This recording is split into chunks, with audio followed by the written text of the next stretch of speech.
P K കുഞ്ഞാലിക്കുട്ടിയും ഡൽഹിയിൽ മാധ്യമങ്ങളെ കാണുകയാണ് തത്സമയം. അല്ല, ഞാൻ പറഞ്ഞല്ലോ, തദ്ദേശ തെരഞ്ഞെടുപ്പിൻ്റെ ഇപ്പം നിലവിലുള്ള സ്ഥിതിഗതികൾ ആണ് കഴിഞ്ഞ ദിവസം തങ്ങൾ എടുത്ത് പറഞ്ഞത്. മറ്റ് നിയമസഭയോ അല്ലെങ്കിൽ മറ്റൊന്നും ഇപ്പോൾ ചർച്ചയ്ക്ക് വന്നിട്ടില്ല, ഇന്ന് വന്നിട്ടില്ല.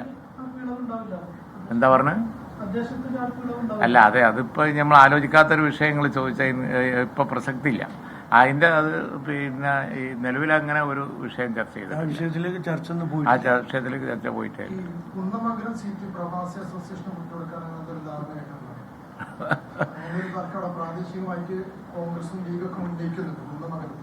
ഞങ്ങൾ അറിഞ്ഞിട്ടില്ല.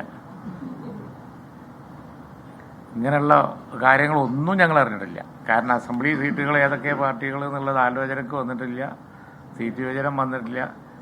ആയിരം അങ്ങനെ അതിന് കൂടുതൽ മറുപടി പറയേണ്ട ആവശ്യമില്ല. അപ്രസക്തമായ ചോദ്യമാണ്. അങ്ങനെ ഒരു വിഷയം തന്നെ ആലോചനക്ക് പോലും വന്നിട്ടില്ല. അതല്ല, അത് സ്വാഭാവികമായി തന്നെ ബുദ്ധിശൂന്യതയാണ്. ഇപ്പം ഉണ്ടോ അങ്ങനെ ഒരു വിഷയം ആലോചിക്കൽ? അന്തരീക്ഷത്തിൽ നിർത്തിട്ട്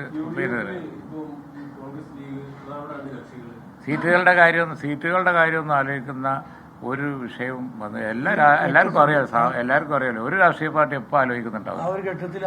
ആരും എത്തിയില്ല.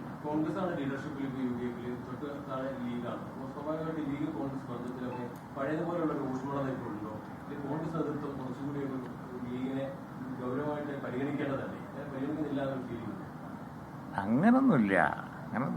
ഇപ്പോൾ പരസ്പര സഹായം എന്ന് പറഞ്ഞത് പരസ്പരമുള്ള ശാക്തിക ബന്ധങ്ങളുടെ പിന്നെ ഒരു കാര്യത്തിൻ്റെ അടിസ്ഥാനത്തിൽ വരുന്നതല്ലേ. അപ്പോൾ ഇതിലൊരു ഗിവ് ആൻഡ് ടേക്ക് പോളിസി ലീഗും കോൺഗ്രസും തമ്മിൽ എല്ലാ കാലത്തും ഉണ്ട്. അതിൽ പരിഗണനക്കുറവൊക്കെ ഞങ്ങളോട് വരും എന്നൊരു തോന്നലേ ഞങ്ങൾക്കില്ല. അതൊന്നും അങ്ങനത്തെ ആശങ്കകളൊന്നും ലീഗിനില്ല. ഞങ്ങൾ ഈ കാര്യങ്ങൾ ഇപ്പോൾ നിലവിലെ രാഷ്ട്രീയ അവസ്ഥ ഒക്കെ നിരീക്ഷിക്കുന്നുണ്ട്. അതിന് വല്ല അഭിപ്രായവും പറയാനുണ്ടെങ്കിൽ പാർട്ടി ആലോചിച്ച് അതിൻ്റെ വേദിയിലും അല്ലെങ്കിൽ ബൈലാറ്ററൽ ടോക്കിലും ഒക്കെ അത് പറയും. അതിപ്പോൾ പബ്ലിക് സ്റ്റേറ്റ്മെന്റ് നടത്തേണ്ട ഒരു വിഷയം ഇപ്പോൾ വന്നിട്ടില്ലാത്തതുകൊണ്ട് അത് പറയാം.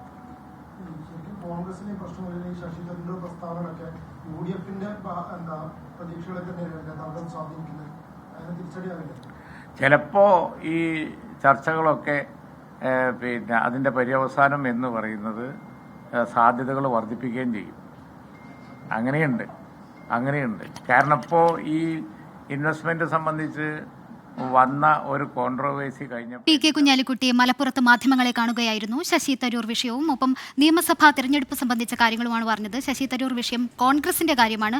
കോൺഗ്രസുകാർ അത് പരിഹരിച്ചോളും, മറ്റുള്ള പാർട്ടിക്കാർ അതിൽ അഭിപ്രായം പറയേണ്ട. ഒപ്പം തന്നെ നിയമസഭാ തെരഞ്ഞെടുപ്പിൽ വേണ്ട പരിഗണന തങ്ങൾക്ക് കിട്ടും, അതിലും മറ്റാരും ടെൻഷൻ അടിക്കേണ്ടെന്നാണ്. യുഡിഎഫിലെ പ്രധാനപ്പെട്ട വിഷയം എന്ന് പറയുന്നത് തരൂർ തന്നെയാണ് അല്ലേ. അത് ഡൽഹിയിൽ രമേശ് ചെന്നിത്തല വാർത്താ സമ്മേളനം നടത്തിയപ്പോഴും ഇപ്പോൾ മലപ്പുറത്ത് പി കെ കുഞ്ഞാലിക്കുട്ടി വാർത്താ സമ്മേളനം നടത്തുമ്പോഴും പറയുന്നത് എങ്ങനെ ഈ പ്രശ്നം പരിഹരിക്കാമെന്നുള്ളത് തന്നെയാണ്.